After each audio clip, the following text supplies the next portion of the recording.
विश्वास ठेवला का मी तुझ्यावर? पण नाही नाही नाही, हेच खरंय की पार्थच्या पाठीमागे तुझं अफेअर अजूनही सुरू आहे.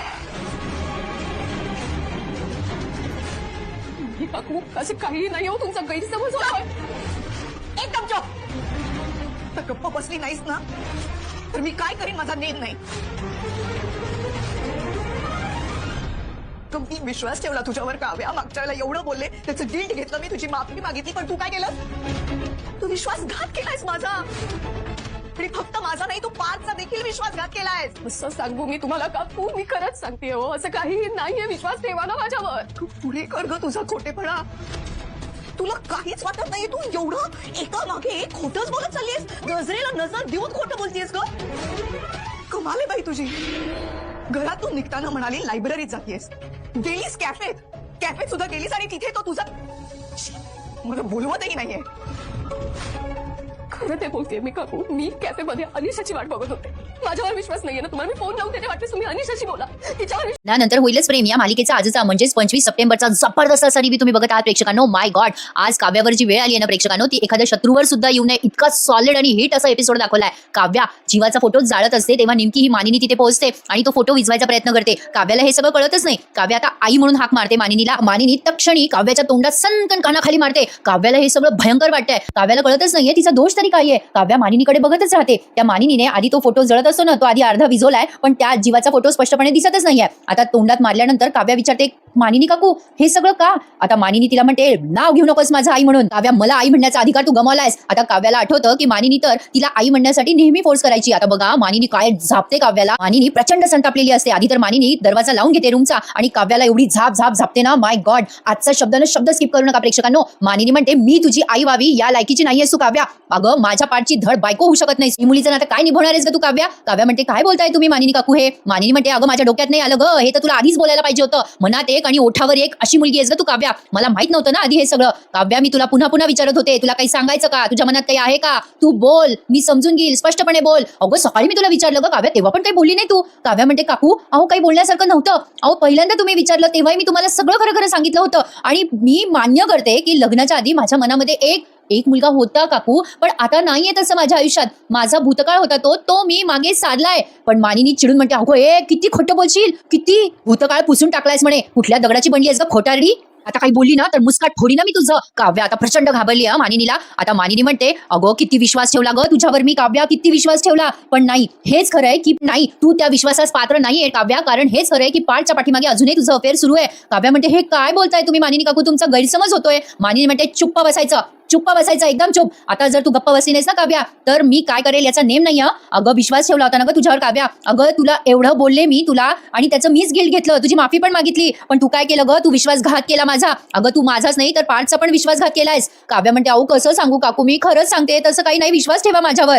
मानिनी म्हणते, अगं कुठून विश्वास ठेवू मी तुझ्यावर? तुला काहीच वाटलं नाही का ग काव्या? एका मागून एक खोटं बोलत राहिली, नजरेला नजर देऊन खोटं बोलत राहिली ग. कमाल आहे तुझी, कमाल आहे. घरातून निघते म्हणाली, लायब्ररीत जाते म्हणाली, गेली कॅफेत गेली तर गेली आणि तिथे तुझा तो मला तो बोलवत पण नाहीये हे सगळं. काव्या म्हणते, अहो काकू मी तुम्हाला खरं सांगितलं हो, मी कॅफेमध्ये अनिशाची वाट बघत होते. अहो मी फोन लावून देते, वाटलं तर अनिशाशी बोला, तिच्याशी बोला, तिच्यावर तर विश्वास बसेल ना तुमचा. मानिनी काही ऐकून घ्यायच्या मूडमध्येच नाहीये काव्याचं. मानिनी म्हणते, तिला पडवून ठेवलं असेल ना तू, ती मैत्रीण आहे ना तुझी, अगं ती तुझ्या होला होच करणार ग काव्या. काव्या म्हणते, अहो असं का बोलताय तुम्ही? अहो तुमचा खरंच गैरसमज झालाय, मी काय करू म्हणजे तुमचा गैरसमज दूर होईल? आता ही मानिनी म्हणते, अगं गैरसमज झाला होता ग, आता नाही, आता झालंय सगळं स्पष्ट. अगं पुराव्यानिशी मला कळलंय की तू पार्थची फसवणूक करतेस. का ग काव्या, का फसवतेस तू माझ्या मुलाला? अगं माझ्या पार्थला हे सगळं कळलं ना तर तो बिचारा स्वतःला त्रास करून घेईल ग, आणि पुन्हा एकदा तुला तो एका शब्दाने सुद्धा बोलणार नाही ग काव्या. प्रेक्षकांनो काय अभिनय केलाय आज, माइंड ब्लोईंग, फर्स्ट क्लास. एक सांगू तुम्हाला मनातलं, कुठेतरी त्यांनी ना समाजातली खरी शोकांतिका मांडली आहे प्रेक्षकांनो. आजकाल हे असं चित्र बऱ्याच ठिकाणी बघायला मिळतं, सोशल मीडिया आणि त्याचा होणारा भयंकर वापर. त्यामुळे असे अफेअर होणं, लग्नाच्या आधी हे सगळं असणं वगैरे ना, हे सगळं प्रचंड आहे प्रेक्षकांनो. म्हणजे आपण या विषयावर बोलू शकत नाही, एवढं भयंकर हे सगळं. आता बघा मानिनी पुढे काय मानिनी म्हणते, काव्याला अगं जखमाच द्यायच्या होत्या तुला तर का राहिलीस आमच्या घरात? अगं लग्न करून आली होतीस तेव्हाच मला येऊन सांगायचं असतं ना, माझं लफडं आहे दुसऱ्याशी, मला नाही राहायचं तुमच्या पोराबरोबर. म्हटले असते का तुला, आल्या पावली परत जा, अगं नसतं ठेवून घेतलं तुला. कशाला राहिलीस आमच्या घरामध्ये? माझ्या पोराची फसवणूक करायची होती का तुला? माझ्या पोराला त्रास द्यायचा होता का जबरदस्ती लग्न झालेला आहे तुझ्या या लग्नाचं सुडोगतीयस माझ्या पार्थवर? बोल काव्या. बापरे प्रेक्षकांनो, आता काव्याने डोळे बंद करून घेतले, तिला कळे ना आता कुठल्या शब्दात मानिनीची समजूत घालावी. बघितलं का प्रेक्षकांनो, आजही जगामध्ये फक्त बाईलाच प्रश्न विचारला जातो, एवढं करून सवरून जीवा मागेच राहिला. काव्या म्हणते, मी माझ्या आई वडिलांची शपथ घेऊन सांगते काकू, पार्थ खूप चांगले आहेत, मला माहिती आहे. आमचं लग्न झाल्या दिवसापासून मी कधीच विचार केला नाही त्यांचं वाईट व्हावं म्हणून. मी तुम्हाला खरं सांगते हो काकू. मानिनी म्हणते मग खरं सांग, हे जे तू बाहेर जाऊन त्या मुलाला भेटते, त्याच्याशी अफेअर करते, या तू काय चांगलं करू लागली का माझ्या पार्थ चांगला मुलगा आहे हे तू म्हणतेस, त्याच्या वाईटाचा विचार करत नाही हेही म्हणतेस. मग मला सांग, तुमचं जे ते ट्विन घड्याळ होतं त्यात बरोबर पार्थचं घड्याळ कसं काय फोडलं का तू? हो फोडलं, तू मुद्दाम फोडलं ना. आता जेव्हा मानिनी असं बोलते तेव्हा काव्याला काही उमजेना काय उत्तर द्यावं या मानिनीला. ऍक्च्युली मानिनीचा गैरसमज झालाय, पण काय आहे प्रेक्षकांनो, या गोष्टी मानिनीला अर्धवट कळल्या. ती तिच्या मुलाच्या काळजीमुळे बोलतीये, पण जरा सतसत विवेक बुद्धी ठेवायला हवी होती. पण आधी मानिनीने बोललंय तिला गोड प्रेमाने, तेव्हा मानिनीचा विश्वासघात झाला असं तिला वाटते, म्हणून ती एवढी चिडली आहे. मानिनी तिच्या जागी बरोबर आहे आणि काव्या तिच्या जागी. आता ह्यात तुम्हाला काय वाटतं, कोणाची चूक आहे हे मला आवर्जून सगळ्यांनी कमेंट करून सांगायचंय आज. तर बघा, जेव्हा आता ही मानिनी म्हणते तू घड्याळ का फोडलं, आणि तुझ्या माहेरी जेव्हा मोदक द्यायला पार्थ येतो असं म्हणाला होता, तेव्हा तुला वाटलं नाही पार्थने तुझ्यासोबत यावं, कारण तुला तुझ्या बॉयफ्रेंडला भेटायचं असतं ना बाहेर जाऊन. कॅफेमध्ये तुला बॉयफ्रेंडने गुलाब दिला आणि तुम्हाला सांगितलं की अनुषाने गुलाब दिलं. एका मागोमाग एक खोटं बोलते का काव्या? नजरेला नजर देऊन बाहेर जाऊन त्या बॉयफ्रेंडला भेटते आणि घरी येऊन पार्थ समोर उभी राहते. तुला शरम वाटत नाही का? तुझ्या नजरेमध्ये लाज नसते का ग काव्या? तेव्हा सराईत गुन्हेगारासारखी तू तुझं अफेअर कशी काय लपवू शकते पार्थपासून आणि आम्हा सगळ्यांपासून? बोल काव्या बोल. काव्या म्हणते अहो ऐकून घ्या माझं काकू, तुमचा गैरसमज होतोय. ते गुलाब मला दुसरं तिसरं कोणी नाही. मानिनी म्हणते अगं मला बोलूच नको ग, मला काही ऐकायचंच नाही तुझं. काव्या तू किती गोड आणि किती छान खोटं बोलते ते अनुभवलंय मी. एकदा फसले मी, आता मी पुन्हा फसणार नाहीये काव्या. मी तुझ्या बोलण्यात फसणार नाही, तू नेक या घरातून असं म्हणून आता मानिनी काव्याला लुटून देत असते. आता मात्र काव्या चिडताना म्हणते बस करा काकू, पुरे झालं, किती ऐकून घेऊ मी तुमचं? एकदा तरी माझं बोलणं ऐकून घ्या. झालाय तुमचा गैरसमज. तुमच्या डोळ्यांना जे दिसतंय, तुमच्या कानांनी जे ऐकलंय त्यावर विश्वास ठेवून तुम्ही पुढे जाताय. तुम्ही सगळ्या गोष्टी चुकीच्या वाटेने जुळताय तुम्ही सगळ्या गोष्टी चुकीच्या वाटेने जुळताय काकू. माझ्या आयुष्यात कोणी नाही, विश्वास ठेवा हो माझ्यावर. मी तुम्हाला जे सांगितलं ते खरं आहे. त्या मुलाचा आणि माझा काडीचाही संबंध नाहीये हे मी खरं सांगतेय. मग मानिनी म्हणते मग त्या मुलाने तुला गुलाब का दिला काव्या? तुम्ही दोघं कॅफेमध्ये का भेटलात? कॅफेमध्ये भेटलात आणि त्याच टेबलवर बसलात ज्या टेबलवर तुम्ही दोघांनी स्वतःचं नाव करून ठेवलंय. आता काव्याला झालेला प्रकार आठवतो बरं का प्रेक्षकांनो, आणि आता काव्या हदरली आहे. आता या गैरसमजुतीवर काव्याने कसा तिचा गैरसमज दूर करायचा प्रेक्षकांनो तुम्हीच सांगा मला. आता काव्याला सगळ्या गोष्टींची लिंक लागते आणि ती मानिनीला उत्तर देते. कळलं मला आता काकू. काव्या मानिनीला आता उत्तर देते, मला सगळं समजलंय काकू. तुम्हाला या सगळ्या गोष्टी तुमच्या मैत्रिणीने सांगितल्या आहेत ना, त्या सुनीताने तुमचे कान भरलेत ना काकू. आता मी काय बोलते ना ते शांतपणे ऐका. तो मुलगा तिथे मला भेटायला आला नव्हता, तो ऍक्सिडेंटली आला होता तिथे. माझ्या पुस्तकामध्ये ऑलरेडी गुलाब होतं, ते गुलाब खाली पडलं तेव्हा मी नाही बघितलं आणि त्याने पण नव्हतं बघितलं, पण ऍक्सिडेंटली त्याचं लक्ष गेलं म्हणून त्याने मला ते गुलाब उचलून दिलं आणि त्या टेबलवर बसण्यासाठी मी मनाई केली होती, पण तिथल्या वेटरने आम्हाला रिक्वेस्ट केली की दुसरा टेबल अवेलेबल नाहीये, रिकामा नाहीये टेबल, 2 मिनिटं तुम्ही बसा. एवढंच झालं होतं काकू. अहो दुसरं काही झालं नाही हो. दुरून तुमच्या मैत्रिणीने काहीतरी बघितलं आणि तुम्हाला ते येऊन सांगितलं. माझ्यावर विश्वास ठेवा. अहो आमचा नाईलाज होता म्हणून त्या टेबलवर त्याला बसावं लागलं त्या दिवशी. बाकी माझ्या मनात काही नव्हतं. बाकी तुम्हाला सुनीताने हे सांगितलं नसेल की तिथे टेबल अवेलेबल नव्हतं म्हणून. आता मानिनी म्हणते मला सुनीताकडनं काही ऐकून घ्यायची गरज नाहीये. अगं सुनीताने लग्नाच्या आधी पण तुला त्या मुलासोबत बऱ्याच वेळेला बघितलंय आणि सुनीताच्या नजरेखालून तुझ्यासारख्या अनेक मुली गेलेल्या आहेत. तिच्या कॅफेमध्ये काय चालतं काय नाही हे तिला बरोबर कळतं. मग काव्या म्हणते काकू तुमचा विश्वास माझ्यावर कमी आणि तुमच्या मैत्रिणीवर जास्ती आहे. मानिनी म्हणते अगं तिने काही सांगितलं म्हणून तुझे गुन्हे लपतात का काव्या? आणि बघ इतकी जर तू धुतल्या तांदळाची असशील ना तर मला सांग काव्या, मग पुरावे का जाळत होतीस? हा फोटो तुझ्या हातात आहे, हा का जाळत होतीस? तुला हे सगळे पुरावे का नष्ट करायचे होते? मी सांगते काव्या, तुला काहीही करून माहित होतं की पुरावे मी शोधीन. तुला माहित होतं मी तुझा पाठलाग करते म्हणून तू हे सगळं केलंस ना, म्हणून हा फोटो जाळलास ना काव्या? काव्या म्हणते नाही हो मानिनी काकू, असं काही नव्हतं माझ्या मनात.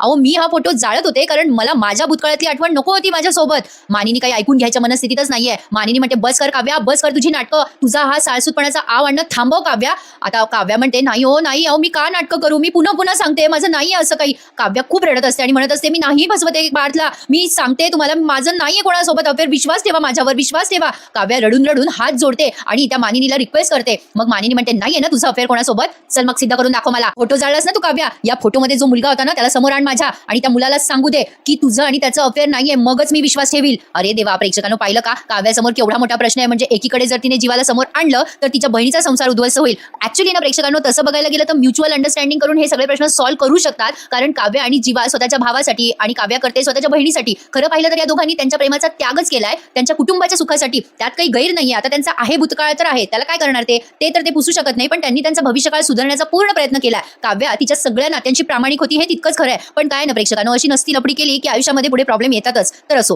आता ही मानिनी म्हणत असते या पोराला समोर उभं कर आणि काव्या म्हणत असते काकू अहो मी या मुलाला कसं समोर उभं करू? हा तर आता तिच्या ऑलमोस्ट तोंडावर नाव येत असतं जीवाचं, पण अचानक तिला आठवतं की गुरुजींनी सांगितलेली भविष्यवाणी खरी झाली. आता प्रश्न विचारण्यात येतील पण तिला उत्तर देता येणार नाहीये. हे काव्याला एकदम क्लिक होतं प्रेक्षकांनो. मानिनी आता काव्याकडे बघतच राहते. काव्या जीवाचं नाव घेणार पण ती स्वतःला थांबवते आणि तिला गुरुजीची भविष्यवाणी आठवते. काव्या आता मनात विचार करते गुरुजींनी सांगितल्याप्रमाणे विसर्जनानंतर मी चक्रव्यूहात अडकणार आहे. म्हणजे ते चक्रव्यूह त्या दिवसासाठी नाही तर हे आजच्या दिवसासाठी होतं. तर काव्याला आता सगळ्या गोष्टी स्पष्ट स्पष्ट झाल्यात. तिला कळतंय आता की पुढे आपल्या पुढे खूप मोठं संकट आहे. गुरुजींनी जे सांगितलं ते संकट हे. तर आता काव्याच्या लक्षात आलंय सगळं. मानिनी आता तिला अशी गदागदा हलवते आणि म्हणते, ए काव्या उत्तर दे, का गप्पा बसलीस तू आता? काव्या आता डसा रडायला लागते. मानिनी म्हणते, काव्या तुझ्या गप्प राहण्यात मला आता माझं उत्तर मिळालंय. आता मी तुला माझ्या नजरेच्या समोर एक क्षणही बघू शकत नाहीये. चल निघ निघ, या घरातून निघ, बॅग भर तुझी आणि निघ या घरातून. आता काव्या त्या घरातून जायला तयार नाहीये. काव्याचा हा स्टँड मला आवडला. काव्या म्हणत असते, काकू काय बोलताय तुम्ही, मी पार्थला काय उत्तर देऊ? मानिनी म्हणते, माझ्या पार्थचं नाव घ्यायचं नाही तुझ्या घाणेरड्या तोंडातनं. त्याला सांभाळायला, त्याला समजवायला त्याची आई खमकी आहे. तू आता पार्थचा विचार करू नकोस ग. अगं काळजी तर करूच नकोस. चल निघ. पार्थला काय समजवायचं ना ते समजविल आणि घटस्फोटाचे पेपर पाठवून देईल मी तुझ्याकडे. माझ्या पार्थला तळागळात नेण्याच्या आधी तू तुझी वाट धर ग. चल निघ इथून. आता मानिनी अक्षरशः तिच्या हाताला धरून तिला बाहेर काढणार. तेवढ्यात काव्या ओरडून म्हणते, मी इथून कुठे जाणार नाहीये, नाही जाणार मी इथून. आता मानिनी बघतच राहते तिच्याकडे. काव्या मानिनीला ठामपणे उत्तर देत म्हणते, काकू मी जर आता इथून गेले ना तर मी गुन्हा कबूल केला असं सिद्ध होईल. मी कुठल्याच प्रकारचं पाप केलेलं नाहीये, मी कोणता गुन्हा केलेला नाहीये. मी इथून जाणार नाही आणि मी हे मान्य पण करणार नाही. आता मानिनी म्हणते, मग सिद्ध करून दाखव ना. काव्या म्हणते, दाखवेल, तुम्हाला सिद्ध करून दाखवेल. मानिनी म्हणते, ते कसं सिद्ध करणार आहेस तू ते सांग. काव्या म्हणते, आता उत्तर नाहीये माझ्याकडे, पण मी मला सिद्ध करून दाखवेलच. मानिनी आता म्हणते, कधी सिद्ध करून दाखवणार तू पण? काव्या म्हणते, वेळ द्या मला, थोडासा वेळ द्या, हात जोडते मी तुमच्या पुढे. मानिनी काकू विश्वास ठेवा थोडा माझ्यावर, प्लीज थोडासा वेळ द्या मला. काव्या हात जोडून रिक्वेस्ट करते मानिनीला. तेव्हा मानिनीला आता काव्याची दया आली आहे बरं का. आता मानिनी म्हणते, ठीक आहे, हरकत नाहीये, मी दिला तुला वेळ आणि तोपर्यंत तू माझ्या पाठपासून लांब राहायचं. अरे देवा प्रेक्षकांनो, हिने आता डायरेक्ट तिची दुसऱ्याच खोलीत रवानगी केली आहे बरं का. म्हणजे काय झालंय, या दोघांमध्ये जर अटॅचमेंट वाढली आहे काव्या आणि पार्थमध्ये, आणि मानिनी आता त्या दोघांनाही वेगळं करणार आहे. आता बघा हा, तेवढ्यात तिथे पार्थ येतो. काय काय होतं ते बघा. मानिनी तिला म्हणते की तू माझ्या पार्थपासून आता लांब राहायचं, माझ्या पार्थच्या जवळपास पण तू फिरकायचं नाहीयेस. आता काव्या मानिनीला बघतच राहते. आता मानिनी तिला म्हणते, मान्य आहे का तुला? आता काव्या जरा हदरली आहे बरं का. पण आता मानिनी म्हणते, विचार काय करतेस, उत्तर दे मला. काव्या जरा सेकंद विचार करते आणि म्हणते, ठीक आहे मान्य मला. मानिनी म्हणते, नुसतं बोलू नको, चल वचन दे मला. मानिनीने आता तिचा हात पुढे केलाय काव्याच्या पुढे आणि म्हणते, वचन दे मला काव्या. आता तेवढ्यात पार्थ आलाय बरं का आणि दरवाजा वाजवतोय. काव्या दार उघडा, तुमच्यासाठी सरप्राईज आहे. मानिनी आता काव्याकडे बघते. काव्याला काही समजे ना, करावं तर काय करावं. आता पुन्हा दरवाजा वाजतो. दोघी सासासुना नुसत्या एकमेकींकडे बघत असतात.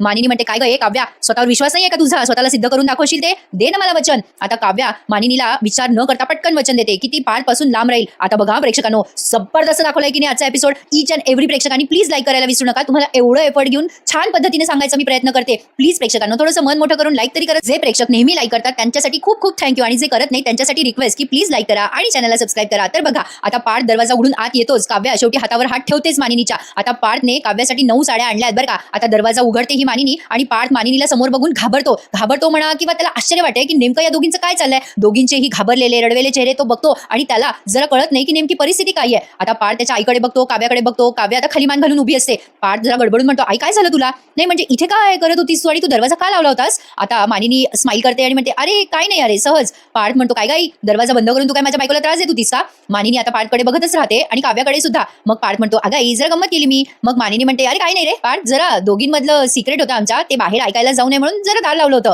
पार्थ म्हणतो, तुमच्या दोघींचं काय सिक्रेट आहे असं? मानिनी म्हणते, अरे पार्थ आमच्या दोघींमधलं सिक्रेट आहे, तुला कशाला सांगणार आम्ही? पार्थ म्हणतो, हे बघ आई, मला अशी लपवाछपी आवडत नाही, तुला माहिती आहे ना? मानिनी म्हणते, हो रे बेटा, मला माहिती आहे ना, लपवाछपी करायला तुला आवडत नाही आणि ती सहनही होत नाही. आता ती काव्याकडे बघते आणि म्हणते, कोणीही लपवाछपी केली ना पार्थ तरी मी नाही करणार, मी आई आहे ना तुझी, मी सांगते ना बेटा तुला, विश्वास ठेव माझ्यावर. काव्याला जरा बोलायचं होतं माझ्यासोबत, तिची जरा परीक्षा जवळ आली आहे, तिला अभ्यासाचं टेन्शन आलंय, त्यामुळे ना तिला अभ्यास करायला गेस्ट रूम मध्ये शिफ्ट व्हायचंय. आता जेव्हा अशी बोलते ना मानिनी तेव्हा पार्थला येतं टेन्शन. त्याला काही कळे ना, असं काय बोलती आई, आणि काव्या गेस्ट रूम मध्ये का शिफ्ट होणार? पार्थ काव्याकडे बघतो, एकदा आईकडे बघतो आणि मग म्हणतो, गेस्ट रूम मध्ये शिफ्ट होणार काव्या का?